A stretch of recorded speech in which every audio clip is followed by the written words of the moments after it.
Hello everyone and welcome back to Beat We Learning. Myself Nitesh Kataria, your mathematics mentor. बच्चा आज हम start कर रहे हैं सर्कल चैप्टर का थर्ड लेक्चर। मतलब हमने अब तक में 2 लेक्चर सर्कल जो है चैप्टर क्लास 11 का उसके कंप्लीट किए। तो फर्स्ट लेक्चर में हमने पढ़ा था कि सर इंट्रोडक्शन क्या है सर्कल का, मतलब कैसे सर्कल फॉर्म हो रहा है, क्या बेसिक उसकी फॉर्म्स होती हैं। उसके अलावा हमने पढ़ा कि जितनी भी वेरियस फॉर्म्स हैं सर्कल की, जितनी वेरियस इक्वेशंस है सर्कल की, उन सब के बारे में हमने स्टडीज करी। फिर सेकंड लेक्चर में हमने उनसे रिलेटेड क्वेश्चंस का प्रैक्टिस करा। मतलब फर्स्ट 2 लेक्चर में हमने सर्कल का बेसिक पार्ट, सर्कल की इक्वेशंस के बारे में समझ लिया है। अब उसके आगे का कॉन्सेप्ट आज स्टार्ट करें थर्ड लेक्चर में। तो अच्छे से नोट्स बनाइएगा, सिस्टमैटिकली पढ़िएगा, पूरा नेक्स्ट लेक्चर अच्छे से अटेंड करेगा और सारे कॉन्सेप्ट का डेरिवेशन, सारे कॉन्सेप्ट के फॉर्मूले, सारे इक्वेशन साथ के साथ याद करते जाना, साथ के साथ नोट्स में लिखते जाना अच्छे से। चलो, तो आज की क्लास का फर्स्ट टॉपिक अपने पास आ रहा है intercept made by the circle on the axis. यानी कि कोई भी सर्कल एक्सिस पर, अब एक्सिस कितने, 2 एक्सिस, एक एक्सिस, एक एक्स एक्सिस, एक वाई एक्सिस, इन दोनों पर सर्कल जो इंटरसेप्ट बना रहा है उसकी लेंथ कितनी होती है, ये बात हो रही है। मतलब क्या बोलना चाह रहा है समझना। मैं बोलता हूं कि सर मेरे पास ना कोई भी एक, मान लेते हैं कि सर ये वाई एक्सिस अपने पास ले लेते हैं और वाई एक्सिस के साथ में यहां पर एक्स एक्सिस ले लेते हैं। अब ना एक सर्कल बनाते हैं। अभी सर्कल क्या करेगा, ये सर्कल एक्स एक्सिस और वाई एक्सिस पर इंटरसेप्ट फॉर्म करेगा।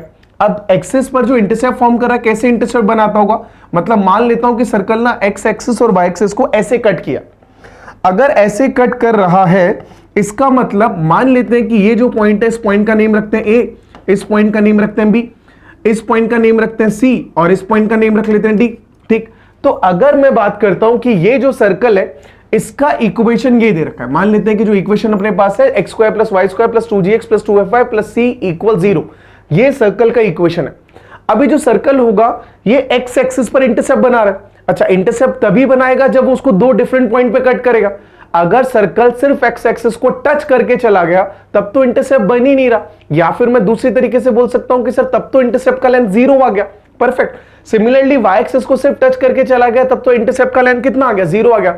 और अगर सर्कल ऊपर से चला गया, मान लेता हूं कि सर्कल ऐसा होता, सर अगर ऐसा सर्कल है तो ना तो x इंटरसेप्ट बन रहा है और ना ही y इंटरसेप्ट बन रहा है, दोनों ही 0 आ रहे हैं क्योंकि दोनों बन ही नहीं रहे। क्या ये बात समझ आती है? परफेक्ट है, परफेक्ट है। अभी अगर मैं बात करता हूं तो ये इंटरसेप्ट कब बनेगा, जब सर्कल x एक्सिस को कट करे तो x इंटरसेप्ट बन रहा है, y एक्सिस को कट करे तो y इंटरसेप्ट बन रहा है। अब यहां पे जो AB और CD इंटरसेप्ट बन रहे हैं, अगर मैं इनकी लेंथ की बात करूं तो ये मुझे समझ आ रहा है कि क्वेश्चन अपने को, मतलब जो स्टेटमेंट अपने को बोल रहा है, फाइनल रिजल्ट्स की बात कर रहा है।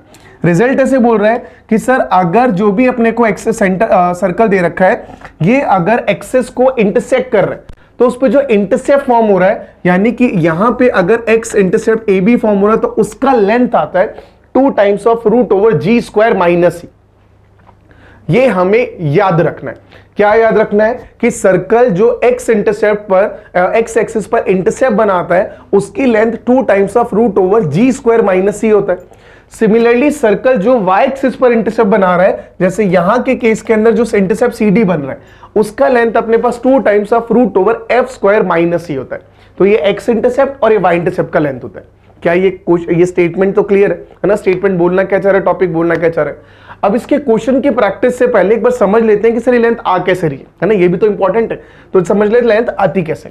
अब मैं काम करता हूं कि अगर ये सर्कल है ना, यही सर्कल है, तो इसका सेंटर अगर मैं निकालना चाहूं तो सर अगर मुझे ये इक्वेशन दे रखी है, जनरल इक्वेशन दे रखी है, तो मुझे पता है कि सर इसके सेंटर के कोऑर्डिनेट जो होंगे इसके सेंटर के जो कोऑर्डिनेट होंगे वो -g, -f होंगे, ये तो पता ही है। अब सेंटर के कोऑर्डिनेट आ गए -g, -f। अब मुझे क्या चाहिए, मुझे AB का लेंथ चाहिए। अब AB का लेंथ कैसे निकलेगा वो समझते हैं, तो अभी तो उसको हटा देता हूं। तो AB का लेंथ अपन लोग निकाल लेते हैं। चलो AB का लेंथ निकालते हैं। कैसे बनेगा, आराम से देखते जाना, समझते जाना। सर अगर ये सेंटर के इसके कोऑर्डिनेट -g, -f है और मैं सेंटर से AB को, वापस से सेंटर से अगर AB को ज्वाइन करूंगा, और ज्वाइन भी करता हूं मिड पॉइंट से, यानी कैसे बोल देता हूं कि सेंटर से AB पर परपेंडिकुलर डालता हूं, तो जो AB पर परपेंडिकुलर डाल रहे हैं, ये जो पॉइंट ऑफ इंटरसेक्शन होगा, इस पॉइंट को मैं एक बार के लिए स्मॉल m या m मान लेता हूं। इस पॉइंट का नाम मैंने m रखा, तो अब समझना, और सेंटर के कोऑर्डिनेट, सेंटर का नाम O रखा हुआ है। तो मुझे इतना पता है कि सर OB जो है, OB नहीं OM, OM जो अपने पास है, OM जो परपेंडिकुलर बना है, किसके ऊपर परपेंडिकुलर बना है? AB के ऊपर। अच्छा, हमें पता है कि अगर सेंटर से जब भी किसी कॉर्ड पर, AB कॉर्ड ही तो है, कॉर्ड पर परपेंडिकुलर ड्रॉ करोगे तो उसको दो इक्वल पार्ट में डिवाइड करेगा। यानी कि अगर OM AB पर परपेंडिकुलर है तो इसका मतलब मुझे इतना क्लियर पता है कि सर यहां से A से लेकर M का डिस्टेंस इक्वल हो जाएगा M से लेकर B का डिस्टेंस। आएगा, बिल्कुल आएगा। मुझे फाइंड क्या करना है सर? अपने को फाइंड करना है AB का लेंथ, यही आएगा AB का लेंथ, बट वही तो फाइंड करना है। तो AB किसके इक्वल आ जाएगा सर? AB अपने पास आ जाएगा 2 टाइम्स ऑफ AM। क्या ये बात समझ आ रही है? बिल्कुल आएगा भाई, ये दोनों पार्ट इक्वल है तो AB कितना आ गया? ट्वाइस ऑफ AM आ गया, कोई दिक्कत ना। अब अगर AB ट्वाइस ऑफ AM आ गया तो मुझे पता है यहां से कि AM का लेंथ कितना आएगा। अब AM निकाल भाई। अगर AM की बात करूं, समझना आराम से, अगर मैं यहां से AM की लेंथ की बात कर रहा हूं, AM कौन सा आ गया? AM ये लेंथ आ गया। ये लेंथ कैसे फाइंड हो रहा होगा?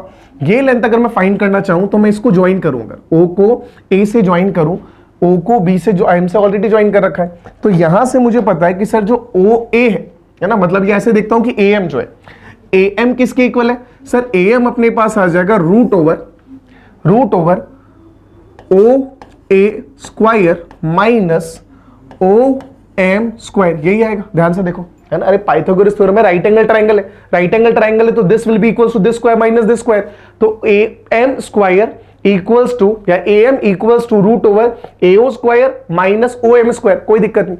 चलो, अगर मैं इसकी वैल्यूज पुट करना चाहूं तो OA किसके बराबर है समझना। OA किसके बराबर है सर? OA तो रेडियस है। OA किसके बराबर है सर? OA तो रेडियस होगा कि नहीं होगा? सरकमफेरेंस का पॉइंट सेंटर ज्वाइन किया रेडियस, तो OA तो आ गया रेडियस यानी कि R स्क्वायर। माइनस में OM की बात करूं सर, OM कहां से आएगा ये एक बार सोचो। अब जैसे मैं सोचने की कोशिश करूं तो मुझे पता है सर यहां पर O पॉइंट के कोऑर्डिनेट कितने? -G, -F। मतलब O पॉइंट का X एक्सिस से डिस्टेंस तो -G है और Y एक्सिस से डिस्टेंस कितना है? -F है। अरे है कि नहीं है? बिल्कुल है। अगर ये डिस्टेंस -F है मतलब ये जो पॉइंट अपने पास जाएगा O से लेकर M के डिस्टेंस, ये किसके इक्वल जाएगा सर? ये -F के बराबर जाएगा। क्या ये स्टेटमेंट समझ आई? क्या बोल रहा हूं? इस पॉइंट का Y कोऑर्डिनेट क्या बताता है? किसी भी पॉइंट का Y कोऑर्डिनेट उसका X एक्सिस से परपेंडिकुलर डिस्टेंस बताता है। तो जो X एक्सिस से परपेंडिकुलर डिस्टेंस आ रहा है, यानी कि ये जो डिस्टेंस मुझे मिल रहा है, ये डिस्टेंस किसके इक्वल आ गया सर? ये जो डिस्टेंस अपने को मिला, ये डिस्टेंस आ गया -F के बराबर। तो बस वही तो पुट करना है। तो OM का मतलब -F, तो यहां से वैल्यू पुट कर दे, तो यहां से आ जाएगा -F और इस पूरे का स्क्वायर, यही तो आएगा। बस अब वैल्यू पुट करो। अच्छा, रेडियस किसके इक्वल होता है सर? रेडियस का तो फॉर्मूला पता ही है। रेडियस अपने पास आ जाएगा G square plus F square minus C का स्क्वायर रूट, और स्क्वायर रूट है तो रेडियस स्क्वायर से रूट हट जाएगा, तो बच गया, यहां से रूट तो रखा हुआ है। R स्क्वायर की जगह मैंने क्या लिखा? R किसके बराबर होता है? Root over G square plus F square minus C। ठीक, R स्क्वायर किसके बराबर आ जाएगा? G square plus F square minus C, और यहां से माइनस ऑफ F स्क्वायर कितना आ जाएगा? F स्क्वायर, यही आ रहा है। अभी कुछ कैंसिल होता दिख रहा है? हाँ सर दिख रहा है। क्या कैंसिल हो रहा है? F स्क्वायर से F square negative positive cancel हो गए, तो बचा क्या? तो यहां से मुझे समझ आया कि सर जो AM का लेंथ आ रहा है, AM का लेंथ आ रहा है, वो अपने पास आ गया root over G square minus C, AM है। अच्छा, AM अगर इतना आ गया तो AB चाहिए था, तो AB किसके इक्वल आ जाएगा सर? AB मुझे पता है ट्वाइस ऑफ AM। AB किसके इक्वल है? ट्वाइस ऑफ AM के इक्वल है। अगर AB ट्वाइस ऑफ AM है तो यहां से AB आ जाएगा 2 times of root over AM। कितना था? AM अपने पास है G स्क्वायर माइनस C का रूट, और ये मेरे पास जो फॉर्म, ये अपने पास आ गया AB का लेंथ। तो AB का लेंथ किसके इक्वल आ गया सर? AB यानी कि सर्कल ने X एक्सिस पर जो इंटरसेप्ट बनाया, AB का मतलब सर्कल ने X एक्सिस पर जो इंटरसेप्ट बनाया वो लेंथ आ गया AB, और वो किसके इक्वल आ गया? 2 times of root over G square minus C के बराबर। क्या ये कॉन्सेप्ट क्लियर है? आराम से देख लो, नोट कर लो। नोट हो गया तो हम आगे बढ़ सकते हैं। क्या ये कॉन्सेप्ट एकदम क्लियर? परफेक्ट। सिमिलरली अगर मैं यहां से CD का लेंथ फाइंड करना चाहूं तो भी as it is same method use करना है। अब की बार CD फाइंड करने के लिए क्या करना पड़ेगा, बस यहां पर परपेंडिकुलर ड्रॉ करना पड़ेगा, यहां परपेंडिकुलर ड्रॉ करना पड़ेगा, इस पॉइंट को कोई नया नेम एन दे देंगे। अगर ये एन आ गया तो वापस से वही आ जाएगा कि रेडियस बनाए तो radius square minus this square equals to ON square DN square, और DN आ जाएगा तो अपने पास यहां से CD का लेंथ आ जाएगा। बस इतना ही तरीका जाएगा। तो मुझे जो समझ आया, जो याद करने का पार्ट है, ये तो समझ तो पहले आ गया। अब याद करने की बात कर लेते हैं सर। दो चीजें याद करनी है। क्या क्या याद करना है सर? एक तो अपने पास x इंटरसेप्ट जो बनता है उसका लेंथ आता है 2 times of root over g square minus c, और जो y इंटरसेप्ट बनता है उसका लेंथ अपने पास आता है 2 times of root over f square minus c। कोई दिक्कत? याद रखने के लिए क्या होता है, x कोऑर्डिनेट सेंटर का माइनस g होता है तो रूट ओवर में g स्क्वायर माइनस c है, ठीक, और y कोऑर्डिनेट माइनस f होता है तो रूट ओवर में f स्क्वायर माइनस c है, और 2 है ही दोनों से मल्टीप्लाइड। क्या ये बात एकदम क्लियर? तो ये मैंने पढ़ा कि intercept made by the circle on the axis, तो circle X axis Y axis पर अगर इंटरसेप्ट बना रहा है, अगर बना रहा है, हो सकता है बाहर से चला जाए, हो सकता है टच करके चला जाए, तो अगर इंटरसेप्ट बना रहा है तो उसकी लेंथ अपने पास यहां से आ जाती है। Perfect sir, sir perfect. सवाल करते हैं। अब सवाल क्या बोल रहे हैं? सवाल बोल रहे हैं sir find the equation of a circle. फिर इक्वेशन की बात आ गई सर्कल की। Touching the negative y axis, touching the negative y axis at a distance of 3 unit from the origin, ठीक, and intercepting a length of 8 on x axis। जो जो काम की चीजें मिली मैंने उसको सर्कल कर दिया, एलिप्स कर दिया, ऐसे बोल दो। तो यहां से मुझे समझ आया सर इक्वेशन ऑफ सर्कल चाहिए जो नेगेटिव y एक्सिस को 3 यूनिट के डिस्टेंस पे टच कर रहा है, नेगेटिव y एक्सिस को 3 यूनिट के डिस्टेंस पे टच कर रहा है। मतलब कैसे सर? ना एक काम करते हैं, ग्राफ देखते हैं, शायद ग्राफ से काफी हद तक क्वेश्चन की क्लैरिटी आ जाए। तो मान लेते हैं सर ये y एक्सिस अपने पास है, मान लेते हैं कि सर ये x एक्सिस अपने पास है। अब क्या बोला गया, सर्कल बनाना है। अच्छा, वो सर्कल क्या कर रहा है? वो circle x axis y axis को टच कर रहा है, negative y axis at the distance of 3 from origin. तो ये ओरिजिन है। अब ओरिजिन से अगर 3 यूनिट नेगेटिव पे जाओ तो नेगेटिव तो नीचे की तरफ जाएगा, तो यहां पर कई जो पॉइंट अपने पास आएगा, ये पॉइंट पे मान लेते हैं कि यहां पर y कोऑर्डिनेट का वैल्यू -3 है। अब यानी कि जो सर्कल बनेगा वो इसको टच कर रहा है, इस पॉइंट को टच कर रहा है, touching this point and intercepting a length of 8 on x axis, मतलब x एक्सिस पर इंटरसेप्ट बना रहा है। तो सर्कल की पॉसिबिलिटी क्या बन रही है समझना। तो सर्कल ना कोशिश कर लेते हैं बनाने की। तो सर्कल सर या तो ऐसा बनेगा, है ना, सर्कल या तो अपने पास ऐसा बनेगा, या पॉसिबिलिटी ये भी तो है कि सर्कल अपने पास कुछ ऐसा बन जाए, है ना। दोनों पॉसिबिलिटी है। दोनों पॉसिबिलिटी क्या?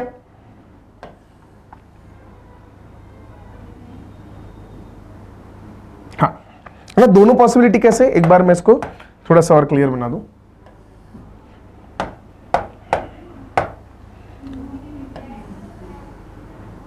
ठीक, क्या बनेगा समझना कि सवाल ने ऐसा बोला कि जो सर्कल है, सवाल ने ऐसा बोला कि जो सर्कल है वो y एक्सिस को -3 यूनिट पर टच कर रहा है। तो टच कर रहा है तो ये पॉसिबिलिटी भी है और ये पॉसिबिलिटी भी है।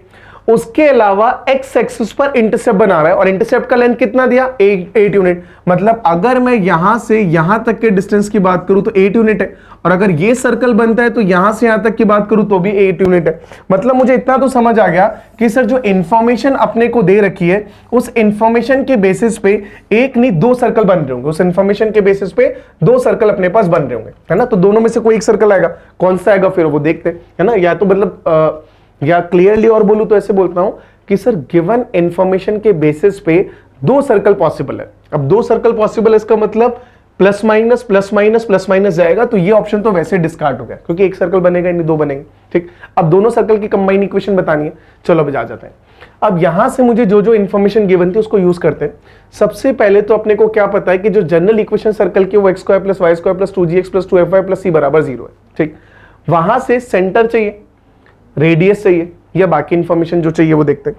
तो मान लेते हैं कि सबसे पहले तो सर्कल अपने पास जो दे रखा है वो है x square plus y square plus 2gx plus 2fy plus c equal 0। ये सर्कल का इक्वेशन है, ठीक। अब इस सर्कल के इक्वेशन में क्या क्या पता है? एक तो y इंटरसेप्ट 0 दे दिया। क्या दे दिया? y इंटरसेप्ट, यानी कि y को सिर्फ टच कर रहा है। अगर y को केवल टच कर रहा है इसका मतलब मुझे समझ आता है कि जो y इंटरसेप्ट बनेगा वो 0 बनेगा। तो यहां से अगर मैं निकालता हूं तो y इंटरसेप्ट जो आएगा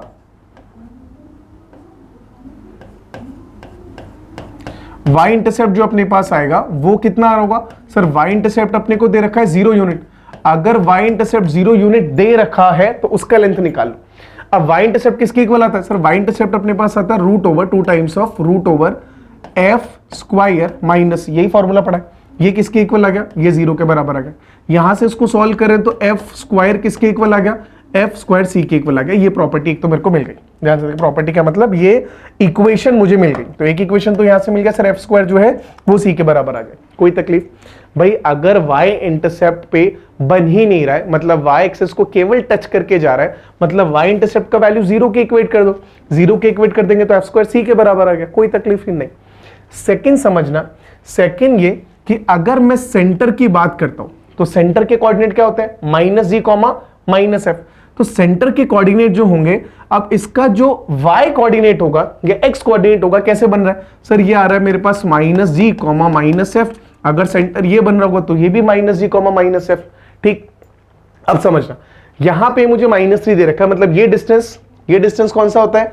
ये डिस्टेंस का मतलब हो गया y कोऑर्डिनेट। भाई y कोऑर्डिनेट क्या बोलता है? सेंटर का किसी भी पॉइंट का x एक्सिस से डिस्टेंस। अब x एक्सिस से डिस्टेंस का मतलब यही तो डिस्टेंस हुआ। अभी डिस्टेंस कितना दे रखा है? -3 यूनिट। ये कितना दे रखा है? -3 यूनिट। तो अगर ये -3 यूनिट है, ये डिस्टेंस अपने पास 3 यूनिट जाएगा, तो मतलब आपको समझ आ गया कि सर जी पॉइंट के कोऑर्डिनेट तो सीधे मिल गए, है ना? जी पॉइंट का कोऑर्डिनेट तो x, ये जी पॉइंट तो ये था और f पॉइंट ये था, तो f पॉइंट का कोऑर्डिनेट कितना हो गया? -3 आ गया। f पॉइंट के कोऑर्डिनेट हम सीधे पुट कर लेते हैं, तो सर अपने पास जो -f का वैल्यू है वो -3 के बराबर है। समझना, मैं जो बोलना चाह रहा हूं मैं उस चीज को दोबारा रिपीट करता हूं, शायद ठीक से समझ नहीं आया होगा। मैं ऐसे बोल रहा हूं कि सबसे पहले तो हमने ये देखा कि सर इसका y इंटरसेप्ट 0 है, तो y इंटरसेप्ट का वैल्यू फाइंड करा, 0 के इक्वेट कर दिया। जब y इंटरसेप्ट 0 के इक्वेट करा तो वहां से एफ स्क्वायर की वैल्यू c मिल गई। परफेक्ट, एफ स्क्वायर की वैल्यू c बराबर आ गया। परफेक्ट, आगे। अब मैं अगर देखूं तो मुझे पता है सर ये -3 है। अगर ये -3 है तो -3 का मतलब क्या हो गया? यहां पर जो पॉइंट है -g -f। ठीक, अब -3 क्या बता रहा है? इस पॉइंट का x कोऑर्डिनेट से यानी कि ओरिजिन से डिस्टेंस -3 हो गया। और अगर ऐसा है तो यहां पर ये जो पॉइंट था, सेंटर था, इसका डिस्टेंस भी तो x एक्सिस के साथ में -3 होगा, यानी कि -f -3 के इक्वल आएगा। और -f अगर -3 के इक्वल आएगा मतलब f का वैल्यू कितना आ जाएगा सर? f का वैल्यू 3 आ जाएगा। अगर f का वैल्यू 3 आ गया, अगर f का वैल्यू 3 आ गया, इसका मतलब c का वैल्यू कितना है? c का वैल्यू f स्क्वायर है, तो f स्क्वायर है तो मतलब c का वैल्यू कितना आ गया? तो c का वैल्यू अपने पास 9 आ गया। तो यहां से मेरे पास c का वैल्यू भी आ गया, f का वैल्यू भी आ गया, इसमें कोई तकलीफ नहीं। और अननोन कौन सा बचा सर? जब f आ गया, c आ गया, पूरी इक्वेशन में केवल g तो चाहिए, तो अब g का वैल्यू निकालो। अब g का वैल्यू निकालने के लिए हम लोग क्या कर सकते हैं सर? g के वैल्यू के लिए अभी अपने को बाकी इंफॉर्मेशन चाहिए, वो कहां से मिलेगी सोचो।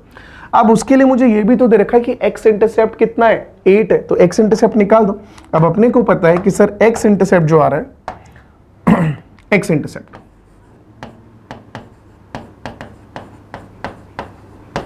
x इंटरसेप्ट कितना दे रखा है सर? x इंटरसेप्ट अपने को गिवन है क्वेश्चन के हिसाब से 8 यूनिट। 8 यूनिट, तो अब यहां से निकाल दो सर। x इंटरसेप्ट का मतलब 2 times of root over g square minus c equals to 8, यही तो आएगा। 2 को उधर भेजा, स्क्वायर करा, तो यहां से g स्क्वायर माइनस c किसके इक्वल आ गया? 16 आ गया। सर c का वैल्यू तो ऑलरेडी 9 फाइंड कर चुका हूं, तो यहां से g का वैल्यू कितना आ जाएगा सर? 16 + 9, 16 + 9 मतलब कितना आ गया?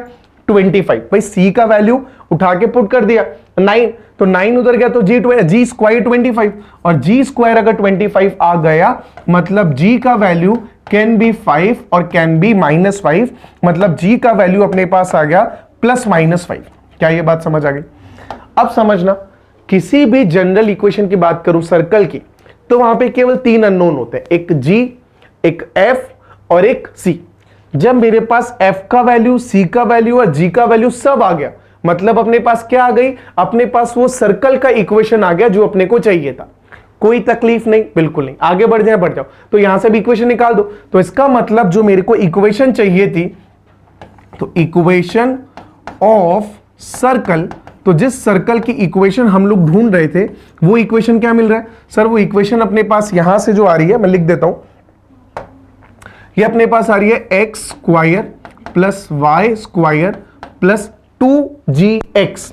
तो g का वैल्यू कितना है? +-5, तो 2g का वैल्यू +-10, तो minus 10x plus 2fy, f का वैल्यू 3 तो 2f का वैल्यू 6 तो plus 6y plus c equal 0, c का वैल्यू 9 तो प्लस 9 इक्वल्स 0। तो इक्वेशन अपने पास जो बन गई वो ये इक्वेशन बन गई x square plus y square plus minus 10x, x square plus y square plus minus 10x plus 6y plus 9 equal 0, यानी कि फर्स्ट ऑप्शन। आराम से देख लो मतलब क्या किया मैंने, मैं आपको वापस से समझाता हूं, है ना, थोड़ा सा शायद समझने में अगर चैलेंज लगे तो सबसे पहले तो मैंने डायग्राम को समझा।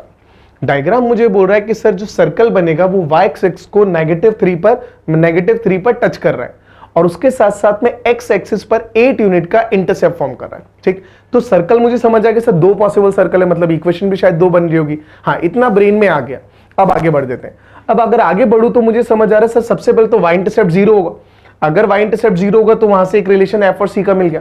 ठीक, आगे मुझे पता चला कि सर इस पॉइंट से मुझे इतना समझ आ रहा है कि सर्कल का जो सेंटर है वो सेंटर के कोऑर्डिनेट, सेंटर का y कोऑर्डिनेट -3 है और सेंटर का y कोऑर्डिनेट -f होता है, तो मतलब -f -3 के इक्वल है। अगर -f -3 के इक्वल है इसका मतलब f का वैल्यू 3 आ गया और जब f 3 आ गया तो c का वैल्यू 9 आ गया, तो f और c दोनों मिल गए। अब चाहिए g। अब g कैसे मिलेगा? अगला इंफॉर्मेशन दे रखा है कि x इंटरसेप्ट 8 है। अगर x इंटरसेप्ट 8 है इसका मतलब g का वैल्यू ±5 आ गया। अब g आ गया, f आ गया, c आ गया, तो वैल्यू पुट करी तो मेरे पास इक्वेशन आ गई सर्कल की जो हम फाइंड करना चाह रहे थे। आई होप ये क्वेश्चन एकदम क्लियर हो गया। अब ये क्वेश्चन क्लियर हो गया है, कॉन्सेप्ट क्लियर हो गया है, तो अब बढ़ जाते हैं हम लोग नेक्स्ट कॉन्सेप्ट पे। अब ये अपने पास आ रखा parametric equation of a circle. मतलब हमने बहुत सारी फॉर्म सर्कल की पढ़ ली है, अब एक नई फॉर्म की बात कर रहे हैं, नई इक्वेशन की बात कर रहे हैं और इसको बोलते हैं पैरामेट्रिक इक्वेशन। समझना पैरामेट्रिक इक्वेशन इंपॉर्टेंट है ना, काफी काम आपके आएगा, काफी क्वेश्चंस में आपकी हेल्प करेगा। सेकंड ना, पैरामेट्रिक इक्वेशन हम हर मतलब फिगर की पढ़ते हैं। जैसे हमने स्ट्रेट लाइन जब पढ़ा तो स्ट्रेट लाइन पढ़ा तो उसका इक्वेशन पढ़ा और उसका पैरामेट्रिक इक्वेशन से पढ़ा। ऑल्दो स्ट्रेट लाइन में पैरामेट्रिक इक्वेशन का यूसेज काफी कम आता है, बट हमने पढ़ा। अब मैं सर्कल पढ़ रहा हूं, फिर अपन पैराबोला पढ़ेंगे, फिर अपन एलिप्स पढ़ेंगे, फिर अपन हाइपरबोला पढ़ेंगे। हर किसी में हम दो तरह की इक्वेशन पढ़ते हैं, एक तो कार्टेशियन फॉर्म के अंदर और एक पैरामेट्रिक फॉर्म के अंदर। तो एक तो वो फॉर्म जो जनरल इक्वेशन की फॉर्म में लिखा कि x square plus y square plus x plus y जो भी दे रखा है, तो एक तो वो फॉर्म आ गया। दूसरा पैरामेट्रिक इक्वेशन आता है और पैरामेट्रिक इक्वेशन का मतलब या पैरामेट्रिक इक्वेशन कैसे रिप्रेजेंट करती है, कैसे लोकस को बताती है, तो समझना हमेशा पैरामेट्रिक इक्वेशन में x इक्वल्स टू समथिंग और y इक्वल्स टू समथिंग की फॉर्म के अंदर इक्वेशन होती है। x इक्वल्स टू समथिंग और y इक्वल्स टू समथिंग मतलब पैरामेट्रिक में पॉइंट के कोऑर्डिनेट को ही हम ना इक्वेशन की फॉर्म में लिख देते हैं और ऐसे सारे पॉसिबल पॉइंट्स जो बनाते हैं वो फिर गिवन जो भी फिगर होगा उसका लोकस बता रहा होगा या उसके ना अपने पास उसका जो फुटप्रिंट है वो बता रहा होगा। जैसे अगर इस सर्कल की बात करता हूं तो मेरे को पता है सर ये सर्कल है ना, ये सर्कल है, सर्कल किस चीज को रिप्रेजेंट कर रहा है? ये सर्कल सर कैसे, ये जो है इक्वेशन ये कैसे सर्कल को रिप्रेजेंट कर रहा होगा? जिस सर्कल का सेंटर माइनस, सर यहां से क्या दे रखा है, इस सर्कल का सेंटर क्या होगा सर? इस सर्कल का सेंटर h, k है। जिस सर्कल का सेंटर h, k है और उसकी रेडियस जो आएगी वो अपने पास r के बराबर। इस क्वेश्चन के इस इक्वेशन का हिसाब से ये इक्वेशन एक सर्कल को रिप्रेजेंट कर रही है जिसके सेंटर h, k और जिसकी रेडियस r। कोई तकलीफ नहीं ना। अगर ये आ गया तो मुझे क्या चाहिए? मुझे इसका पैरामीट्रिक फॉर्म चाहिए। अब पैरामीट्रिक फॉर्म कैसे बनता समझना, तो हम लोग ना ऐसा समझते हैं कि सर मान लेते हैं अगेन कि कोई x एक्सिस होगा, कोई y एक्सिस होगा। ये y एक्सिस मान लेते हैं, ये x एक्सिस मान लेते हैं, h, k यहां पे था, रेडियस r है, मुझे निकालना है इसका पैरामीट्रिक फॉर्म। अब ना पैरामीट्रिक फॉर्म कैसे निकलेगी समझना। तो पैरामीट्रिक फॉर्म में इस पॉइंट के कोऑर्डिनेट मान लेते हैं ना, ये पॉइंट P मान लेते हैं, इसके कोऑर्डिनेट निकाल दो। अब इसका x कोऑर्डिनेट कैसे जाएगा? मुझे इतना पता है सर कि अगर ये सर्कल है और यहां पे मैं अगर इसको इस तरीके से ज्वाइन कर देता हूं, इस तरीके से ज्वाइन कर देता हूं और इस एंगल को मान लेता हूं कि थीटा। अब थीटा की डिफरेंट वैल्यूज होगी, जैसे जैसे थीटा बदलेगा वैसे वैसे पी बदलता जाएगा। थीटा का वैल्यू ध्यान रखना हमेशा -π से π के बीच में लेते हैं, तो इसका मतलब ये पॉइंट यहां पे कहीं भी रोटेट हो सकता है, ये पॉइंट नीचे कहीं भी रोटेट हो सकता है। तो जहां भी पॉइंट जा रहा है उसके लिए कोई ना कोई थीटा लाई कर रहा होगा। तो थीटा पैरामीटर है जो अननोन है और जैसे जैसे थीटा की वैल्यू बदलोगे वैसे वैसे सर्कल पे लाई करने वाला नया पॉइंट मुझे मिलता जाएगा। ठीक, तो ये तो समझ आ गया। तो अगर ये एंगल थीटा है तो अगर मैं इस डिस्टेंस की बात करता हूं तो ये डिस्टेंस किसके इक्वल आ जाएगा? सर ये डिस्टेंस अपने पास आ जाएगा r इंटू साइन थीटा। भाई ये तो अपने पास ट्रिग्नोमेट्रिक कंपोनेंट है, पता ही है, क्योंकि ये r है ये थीटा है, तो ये r साइन थीटा आ जाएगा। सिमिलरली अगर मैं इस डिस्टेंस की बात करता हूं तो ये डिस्टेंस अपने पास कितना आ जाएगा, सर ये r cos थीटा आ जाएगा। ये भी अपने को पता है cos थीटा का कंपोनेंट आ रहा है, कोई तकलीफ ही नहीं। तो अगर ये दोनों चीजें आ गई फिर तो क्वेश्चन खत्म ही आएगा। कैसे समझना, भाई मुझे पता है कि यहां से यहां तक का जो डिस्टेंस है वो h डिस्टेंस है, तभी तो इस पॉइंट का x कोऑर्डिनेट h है। अच्छा यहां से यहां तक का जो डिस्टेंस आया वो डिस्टेंस आपने क्या बोल दिया, वो डिस्टेंस हमने r cos थीटा बोल दिया। तो अगर मैं P पॉइंट के x कोऑर्डिनेट की बात करूं तो P पॉइंट का x कोऑर्डिनेट मतलब ये पूरा डिस्टेंस, तो P पॉइंट का जो x कोऑर्डिनेट निकल कर आएगा, P पॉइंट के लिए जो x कोऑर्डिनेट निकल कर आएगा वो कितना बराबर जाएगा, समझना। P पॉइंट के लिए x कोऑर्डिनेट क्या जाएगा, अगर मैं इसके कोऑर्डिनेट को x, y बोल रहा हूं तो इसका x कोऑर्डिनेट क्या जा रहा है, ये पूरा डिस्टेंस। ये पूरा डिस्टेंस किसके इक्वल आ गया, सर ये डिस्टेंस आ गया h plus r times of cos theta. अरे हाँ या ना, बिल्कुल हाँ। और इसका जो y कोऑर्डिनेट आएगा वो किसके इक्वल जाएगा, समझना। अब y कोऑर्डिनेट मतलब यहां से यहां तक का लेंथ। अब ये लेंथ कितना है समझना, सर ये जो लेंथ आया यहां से लेकर यहां तक का, ये लेंथ तो आपने r sin थीटा बोल दिया। और यहां से x एक्सिस का जो लेंथ है वो लेंथ किसके इक्वल है, सर वो लेंथ इस पॉइंट का y कोऑर्डिनेट और इस पॉइंट का y कोऑर्डिनेट कितना है k, तो ये लेंथ आ गया k, ये k और ये r sin थीटा। तो ये k और ये r sin थीटा, तो पूरा जो लेंथ है वो कितना आ गया, वो अपने पास आ गया k plus r sin theta. तो y कोऑर्डिनेट अपने पास आ गया k plus r times of sine theta. आराम से देख लो, क्या ये पॉइंट समझ आ गया, एकदम क्लियर। ठीक, क्या बोला, ये है k के बराबर, ये जो डिस्टेंस है सेंटर का जो x एक्सिस से डिस्टेंस है वो k है, ऊपर का जो डिस्टेंस है वो r sin थीटा है। तो P पॉइंट का x एक्सिस से जो डिस्टेंस आया वो आ गया k plus r sin theta, और y एक्सिस से जो डिस्टेंस आया वो आ गया h plus r cos theta. तो यहां से मेरे पास x कोऑर्डिनेट और y कोऑर्डिनेट मिल गए, और ये जो x और y कोऑर्डिनेट है यहां पर थीटा जो है वो पैरामीटर है। जैसे जैसे थीटा बदलोगे वैसे वैसे नया पॉइंट मिलेगा।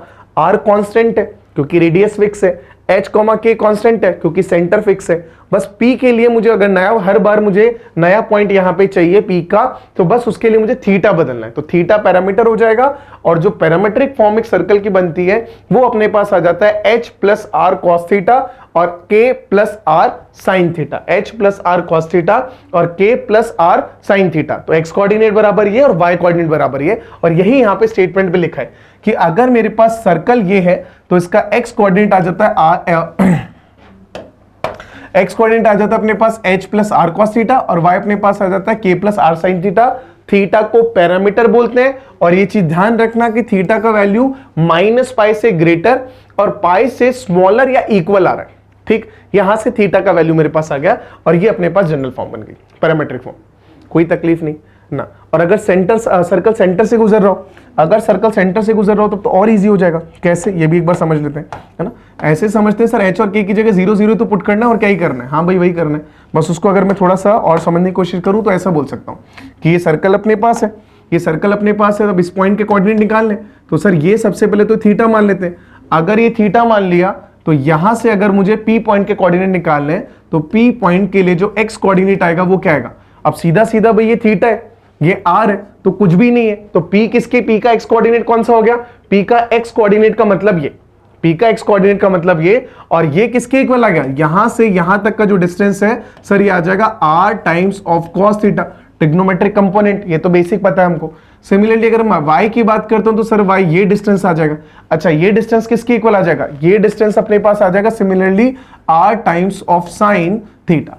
तो अपने पास अगर सेंटर 0, 0 है तो h और k को 0 0 पुट कर दो, तो x coordinate r cos theta, y coordinate r sin theta. और अगर अपने पास सेंटर h, k है तो x is equal to h plus r cos theta और y is equal to k plus r sin theta. Perfect, एकदम perfect. चलो question क्या given है अपने को, क्वेश्चन यहां दे रखा है कि सर पैरामीट्रिक इक्वेशन निकालनी एक सर्कल की। सर्कल कौन सा दे रखा है, x square plus y square minus 4x minus 2y plus 1 equal 0। और यहां से मुझे फाइंड करना है इस सर्कल का पैरामीट्रिक इक्वेशन। यार सर पैरामीट्रिक इक्वेशन जो हमने पढ़ा था, मैं एक बार के लिए लिखता हूं।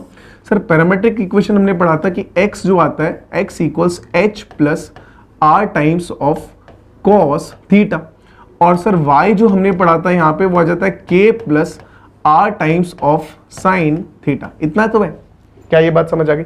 तो मुझे अगर सर्कल का इक्वेशन पैरामीट्रिक फॉर्म में चाहिए तो क्या क्या चाहिए होगा? r चाहिए, h चाहिए, k चाहिए। तो सबसे पहले जो हमें फाइंड करना है वो अपने को फाइंड करना है सर सर्कल का सेंटर। तो सबसे पहले तो सेंटर निकाल दो। तो अगर मैं सेंटर की बात करता हूं तो सेंटर अपने पास जो आता है वो यहाँ पे h, k, और सेंटर अपने पास जो आ रहा है वो यहां से किसके इक्वल आ जाएगा, समझना भाई, है ना। गिवन इक्वेशन से सेंटर निकाल लो। तो सेंटर कितना आ रहा है? -4x, मतलब सेंटर आ जाएगा x के कोफिशिएंट क्या, नेगेटिव का हाफ। तो -4 का नेगेटिव, 4 का हाफ 2। सिमिलरली y कोऑर्डिनेट कितना आएगा? y के कोफिशिएंट का नेगेटिव का हाफ। तो -2 के नेगेटिव का हाफ करोगे तो कितना आ जाएगा? 1 आ जाएगा। तो ये तो आ गया सेंटर के कोऑर्डिनेट।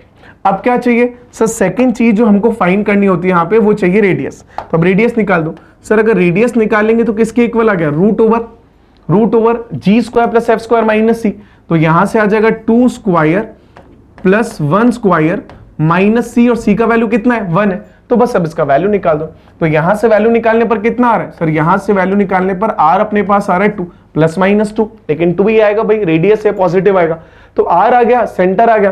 क्या चाहिए? इक्वेशन चाहिए। तो यहां से अगर मैं इक्वेशन निकालूं सर्कल का तो क्या बनेगा? x equals to h plus, यानी कि 2 times of 2 plus r, 2 times of cos theta, और y अपने पास k प्लस, k मतलब सेंटर का y कोऑर्डिनेट कितना है? 1 प्लस r कितना है? 2, और यहां पे क्या आ जाएगा? Sine theta. और थीटा क्या आ गया? थीटा पैरामीटर है। तो थीटा पैरामीटर है वो तो थीटा की फॉर्म में रहेगा। बस यही मेरे पास आ गया इक्वेशन जो मुझे चाहिए था।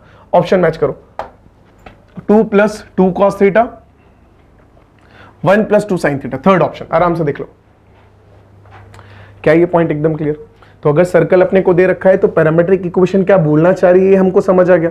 पैरामीट्रिक इक्वेशन क्या बोलना चाह रही है वो समझ आ गया। तो कोई भी इक्वेशन अगर जनरल फॉर्म में दे रखी है तो उसको हम लोग पैरामीट्रिक फॉर्म में कन्वर्ट कर सकते हैं। सिमिलरली कोई भी इक्वेशन अगर पैरामीट्रिक फॉर्म में है तो उसको हम जनरल इक्वेशन में कन्वर्ट कर सकते हैं।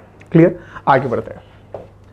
अब अगला सवाल देखा, find the parametric equation of circle. Same question आ गया ऑलमोस्ट ना, एग्जैक्टली तो नहीं, बस ऑलमोस्ट सेम ही क्वेश्चन है। अब यहां पे अगर मुझे सर्कल का मतलब पैरामीट्रिक इक्वेशन निकालनी है तो अगेन सबसे पहले मुझे क्या चाहिए सर? सबसे पहला रिक्वायरमेंट हम लोग का आ जाता है यहां पर सेंटर, और फिर अपने पास आ जाता है रेडियस। तो दोनों निकालो। तो सबसे पहले तो अगर मैं सेंटर की बात करता हूं तो सेंटर क्या बन रहा है समझना। अगर यहां से हम लोग सेंटर की बात करें तो सेंटर अपने पास किसके इक्वल आ गया? तो सेंटर अपने पास आ गया, समझना भाई, x का कोफिशिएंट -6 का नेगेटिव का हाफ कितना आ गया? 3, y का कोफिशिएंट 4 का नेगेटिव का हाफ कितना आ गया? -2। तो यहां से आ गया सेंटर। अब अपने को चाहिए रेडियस, तो रेडियस का लेंथ निकाल लो। तो radius is √3 square plus -2 square minus c। c का वैल्यू कितना है? -12। तो माइनस c करेंगे तो माइनस माइनस यानी कि +12। इसका वैल्यू निकालो। तो यहां से कितना जा रहा है? यहां से आ रहा है सर 9 + 4 + 12, यही आ रहा है। सिंप्लीफाई कर रहे हैं, कितना जा रहा है? 9 + 4 13 + 12 25। तो 25 यानी कि r का मतलब √25 विच इज इक्वल्स टू 5। अब r यानी कि रेडियस अपने पास आ गई, सेंटर के कोऑर्डिनेट अपने पास आ गए। चाहिए क्या? सर्कल का इक्वेशन। तो जब इक्वेशन अपने को चाहिए था, अब ये इक्वेशन आराम से निकल जाएगा। तो इक्वेशन क्या निकल रहा है? x equals to h plus, h मतलब x axis, x coordinate centre का। तो यहां से आ जाएगा 3 प्लस r cos थीटा। तो r मतलब कितना? 5, और cos थीटा मतलब cos थीटा, क्योंकि थीटा तो अननोन है, थीटा तो पैरामीटर है, वो तो कुछ भी आ सकता है, और वो कुछ भी आ सकता है तो तभी तो सर्कल बनेगा। अगर थीटा की फिक्स वैल्यू रख दोगे तो यहां पे सर्कल की इक्वेशन की जगह तो पॉइंट के कोऑर्डिनेट आ जाएंगे ना भाई। ठीक है, तो यहां से y, तो y अपने पास k प्लस यानी कि सेंटर का y कोऑर्डिनेट यानी कि -2 टाइम्स प्लस r यानी कि 5, और साइन थीटा, फिर अगेन थीटा अपने पास पैरामीटर आ रहा है। और ये जो इक्वेशन अपने पास आ गई, this represent a circle, this is parametric form of a circle. अब थीटा की फिक्स वैल्यू रख दूं 30 डिग्री, 40 डिग्री, 70 डिग्री, 90 डिग्री, तब तो क्या आ जाएगा? तो फिर सर्कल का कोई एक पॉइंट आ जाएगा। मुझे पूरे सर्कल की इक्वेशन बतानी है, मतलब सारे पॉसिबल पॉइंट्स बताने हैं, मतलब पॉइंट का लोकस बताना है, तो फिर पैरामीट्रिक की फॉर्म में छोड़ दें, थीटा को अननोन छोड़कर। क्या ये बात समझ आता है? बस ये अपने पास आ गया पैरामीट्रिक फॉर्म इस इक्वेशन की। कोई भी कंफ्यूजन नहीं है, आगे बढ़ सकते हैं। चलो बढ़ते हैं। अब अगला सवाल बता रहा है अपने को, अगला कॉन्सेप्ट अपने को पूछ रहा है, सर यहां पे हम बात कर रहे हैं position of a point, position of a point with respect to a circle. मतलब क्या कि हमारे पास ऐसे समझो कि पॉइंट की पोजीशन सर्कल के रिस्पेक्ट में क्या बोलना चाहेगा सर। पॉसिबिलिटी क्या है कि अगर मुझे कोई भी सर्कल पता है, मान लेता हूं कि सर ये सर्कल मेरे को पता है, अब कोई भी एक पॉइंट है, अब जो पॉइंट होगा वो कहां लाई कर सकता है, अब पॉइंट हो सकता है सर्कल के बाहर हो, है ना, एक पॉसिबिलिटी। दूसरा पॉसिबिलिटी कि हो सकता है कि पॉइंट जो है वो सर्कल के ऊपर हो, दूसरी पॉसिबिलिटी। और हो सकता है कि जो पॉइंट है वो सर्कल के अंदर हो। मतलब पॉइंट का पोजीशन सर्कल के रिस्पेक्ट में बेसिक सी बात है कि सर या तो सर्कल के अंदर आ सकता है या बाहर आ सकता है, सर्कल के ऊपर आ सकता है। तो point can be outside the circle, inside the circle और ऑन द सर्कल। ये बात समझ आई।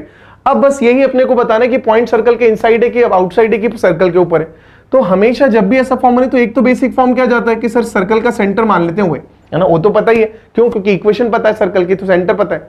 अब अगर मेरे को इतना पता है और ये जो पॉइंट है, इस पॉइंट को मैं P बोल देता हूं, ये पॉइंट जो आ गया ये पॉइंट P है। तीनों में से कौन सा पॉइंट P है मुझे नहीं पता कि अंदर है कि बाहर है कि आउटसाइड ऑन द सर्कल है। तो अगर मुझे इतना पता चला कि सर पॉइंट से लेकर P से लेकर सेंटर का डिस्टेंस ये था, यहां पे पॉइंट से लेकर सर्कल का डिस्टेंस ये है, सेंटर का डिस्टेंस, और यहां सेंटर से लेकर P का डिस्टेंस ये है, ठीक।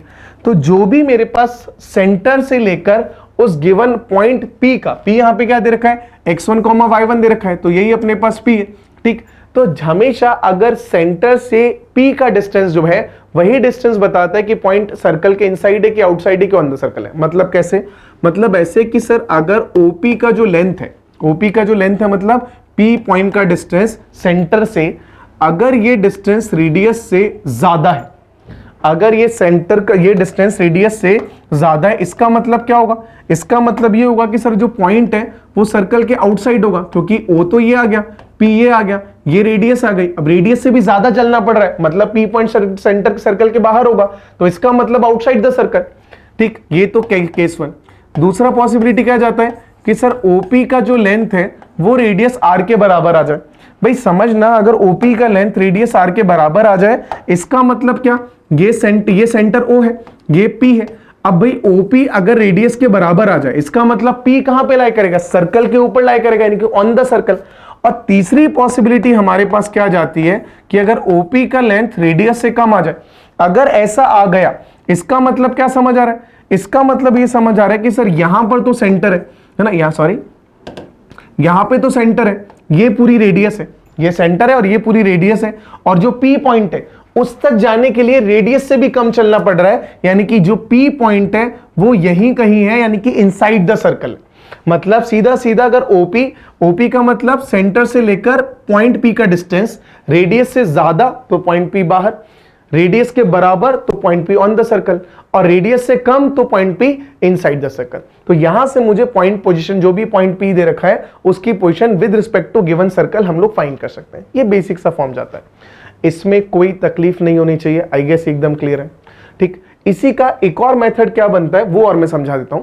तो मेथड 2 ऐसा बनता है कि सर जब भी हमारे पास ऐसा कोई क्वेश्चन जाता है कि जहां पे हमको पॉइंट P का पोजीशन बताना होता है सर्कल के रिस्पेक्ट में, तो दूसरा मेथड हमारे पास कुछ ऐसा बन के आता है। कैसा, मैं समझा देता हूं। तो दूसरा मेथड ऐसा कि एक चीज तो हम ध्यान रखना कि जब भी, है ना, अगर मेरे पास S जो है वो ये दे रखा है, S अपने को इक्वेशन दे रखा है, जहां भी मैं S1 की बात करूंगा, जहां भी मैं S1 की बात करूंगा, ये सेम काम मैं सर्कल में भी करूंगा, इलिप्स में भी करूंगा, पैराबोला में भी करूंगा, हाइपरबोला में भी करूंगा। जहां भी S मुझे गिवन है वो किसी सर्कल का, इलिप्स का, पैराबोला का, हाइपरबोला का इक्वेशन बता रहा है, और तो वहां पर S1 का मतलब, जब भी S1 की बात आए, ये आपको अब ब्रेन में रख लेना है कि जहां भी फॉर्मूले, क्योंकि अभी नहीं, आने वाले भी 10 फॉर्मूले, 10 अपने पास जो टॉपिक्स होंगे वहां पे S1 का रिक्वायरमेंट होगा। तो हर जगह हम लोग S1 को समझाएंगे नहीं। S1 जैसे ही मैं बोलूं या जैसे ही मैं लिखूं तो आपके दिमाग में फट से क्लिक करना चाहिए, सर S1 का मतलब क्या है, तो मैं समझा देता हूं। तो सर S1 का मतलब होता है कि पूरे सर्कल में जहां भी X है उसको रिप्लेस कर दो गिवन पॉइंट के X कोऑर्डिनेट यानी कि X1 से, और जहां भी Y है उसको रिप्लेस कर दो Y पॉइंट के, मतलब गिवन पॉइंट P के Y कोऑर्डिनेट यानी कि Y1 से। बात समझ आ गया। तो ऐसा करने पर S1 किसके इक्वल आ जाएगा, S1 आ जाएगा x स्क्वायर की जगह क्या आ जाएगा, x1 square, plus y square की जगह क्या आ जाएगा, y1 स्क्वायर, प्लस 2gx की जगह क्या आ जाएगा, 2gx1। सिमिलरली 2fy की जगह 2fy1, सी में कुछ भी नहीं छेड़ना, ये एज इट इज। ये जो रिजल्ट मेरे पास आ रहा है, ये अपने पास S1 की वैल्यू आ गई। हमेशा ध्यान रखना, जब भी आगे भी कई सारे फॉर्मूले में S1 की जरूरत पड़ेगी, तो S1 का मतलब होता है पूरी इक्वेशन में x को गिवन पॉइंट का x कोऑर्डिनेट यानी कि x1 से रिप्लेस किया, और y को पूरे जहां भी y है पूरी इक्वेशन में, उसे गिवन पॉइंट के y कोऑर्डिनेट यानी कि y1 से रिप्लेस किया। तो यहां पे जो गिवन पॉइंट था उसका x coordinate x1, y coordinate y1, तो इक्वेशन में x को x1 और y को y1 लिखा, तो ये आ गया S1। अब ध्यान से देखें तो यहां पे कोई भी अननोन नहीं है, सर्कल है तो मेरे को C भी दे रखा होगा, G भी दे रखा होगा और F भी दे रखा होगा। वेरिएबल्स कौन थे? x और y। एक्स वाई को मैंने कांस्टेंट नंबर से बदल दिया क्योंकि x1 y1 तो पॉइंट के कोऑर्डिनेट है, वो तो गिवन होंगे। तो अब जो यहां पे S1 का वैल्यू आएगा वो एक न्यूमेरिकल वैल्यू आ रहा होगा। अब न्यूमेरिकल वैल्यू आएगा तो फिर क्या पॉसिबिलिटीज आती है? सर न्यूमेरिकल वैल्यू की तो पॉसिबिलिटी यही है कि S1 या तो नेगेटिव आएगा, है ना, या फिर हो सकता है कि S1 न्यूमेरिकल है तो हो सकता है कि 0 आ जाए, और तीसरी पॉसिबिलिटी अपने पास सिर्फ इतना बन के आता है कि S1 जो आ जाए वो पॉजिटिव आ जाए। इसके अलावा तो कुछ भी नहीं आएगा। भाई S1 क्या आएगा? नेगेटिव आएगा, 0 आएगा, पॉजिटिव आएगा। अरे हाँ या ना? बिल्कुल करेक्ट। जब भी मेरे पास S1 नेगेटिव आता है, इनका मतलब क्या होता है वो मैं समझा देता हूं तीनों का। तो S1 का नेगेटिव आने का मतलब, 0 आने का मतलब और पॉजिटिव आने का मतलब कुछ इस तरीके से जाता है कि S1 अगर नेगेटिव है, इसका मतलब पॉइंट जो है, पॉइंट P जो दे रखा है इनके x1, y1 इज इनसाइड, ठीक। अच्छा, इसका मतलब अगर S1 0 आ जाए तो point P x1, y1 is on मतलब ऑन द सर्कल। यहां भी लिखा हुआ है इनसाइड द सर्कल, स्पेस कम था इसलिए छोड़ दिया था सर्कल, ठीक।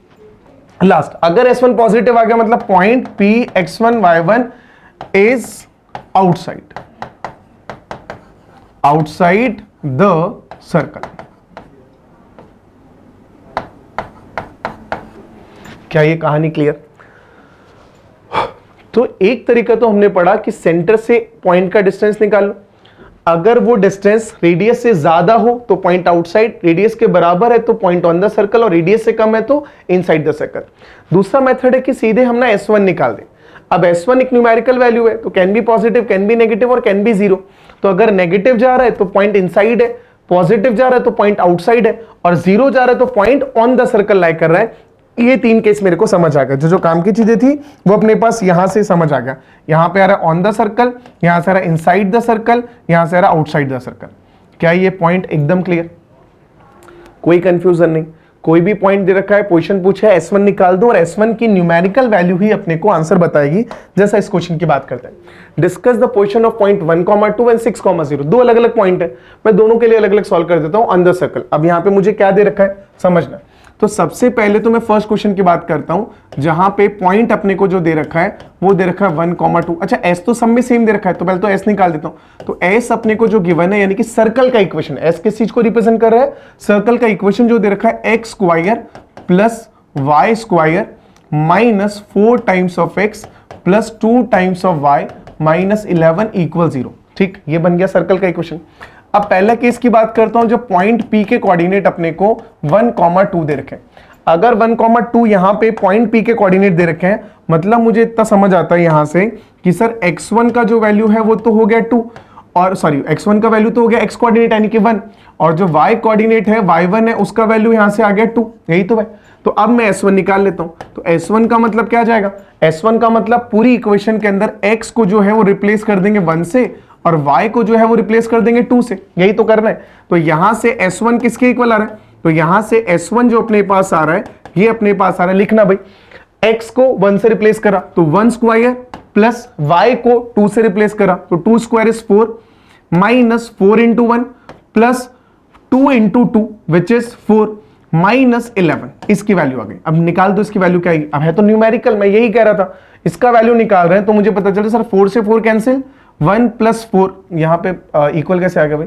माइनस है ना, यहां पे क्या आ रहा है? माइनस 11। ठीक, वापस से यहां से 4 से 4 कैंसिल तो 4 प्लस 1 5 माइनस 11, और 5 माइनस 11 किसके इक्वल आ गया?